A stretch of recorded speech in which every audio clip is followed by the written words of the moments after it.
Have you ever felt like your world turned upside down after a serious injury?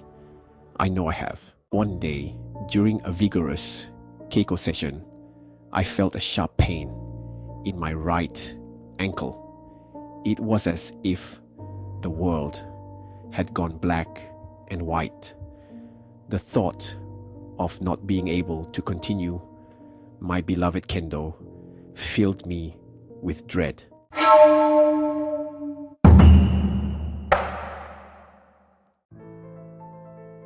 Injuries are a common part of any sport, and kendo is no exception. For kendo enthusiasts, an injury can be a major setback. One of the biggest challenges after an injury is the fear of returning to the dojo, the fear of re-injury, the frustration of not being able to perform as you once did, and the pressure of falling behind your peers. It's a tough battle, but don't give up. In this video, I'll share my experience recovering from a kendo injury and provide tips and tricks, guidance to help you get back on the dojo floor. Kendo is a fantastic martial art, but its dynamic nature and physical contact mean that injuries can happen. Incorrect suburi or striking practice or footwork can put strain on your body and increase the risk of injury. Common injuries include sprains, bruises, and muscle strains. If you do get injured, it's important to stay calm and apply first aid immediately.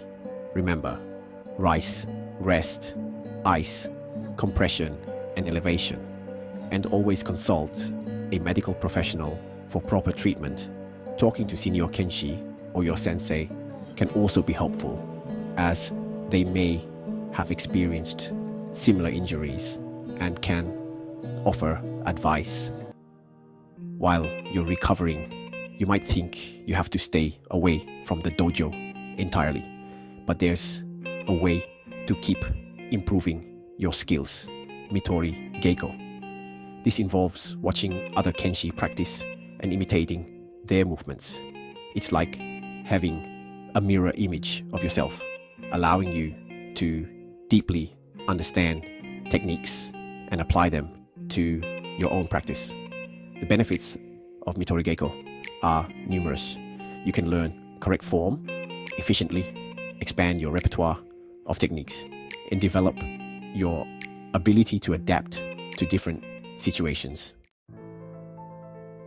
In kendo, there's a saying, Ichigan-Nisoku-Santan-Shiriki, which emphasizes the importance of eyesight in kendo. By watching others, you can significantly improve your skills, even while injured. After a 17-year hiatus, I finally picked up a shinai again, ready to dive back into kendo. That initial thrill of gripping the bamboo sword felt like just yesterday, but my joy was short-lived when a severe pain shot through my right heel during an intense practice session. It felt like the world had gone dark. Diagnosed with a stress fracture, I couldn't even perform the basic Ito-Chudan, let alone continue with my beloved kendo. The thought of giving up crossed my mind countless times. But amidst the despair, a glimmer of hope appeared. I learned about Nito-Kendo, which is dual swords kendo. Initially, I doubted my ability to master it. Juggling a shinai with one hand while standing on my injured foot was a daunting task. Yet, with perseverance, I discovered a new depth to kendo. Fast forward over a decade, and I found myself taking the 5th Dan examination for Nito. The nerves were intense, but I passed with flying colors as first for an American. Looking back, that injury was a turning point. It forced me to reevaluate my approach to Kendo and led me down a path I never thought possible. Kendo has transformed my life. Overcoming that injury allowed me to discover a new version of myself. No matter what challenges you face, never give up on your dreams. Injuries can be overcome. They can also be a learning experience, helping you identify areas where you need to improve your technique.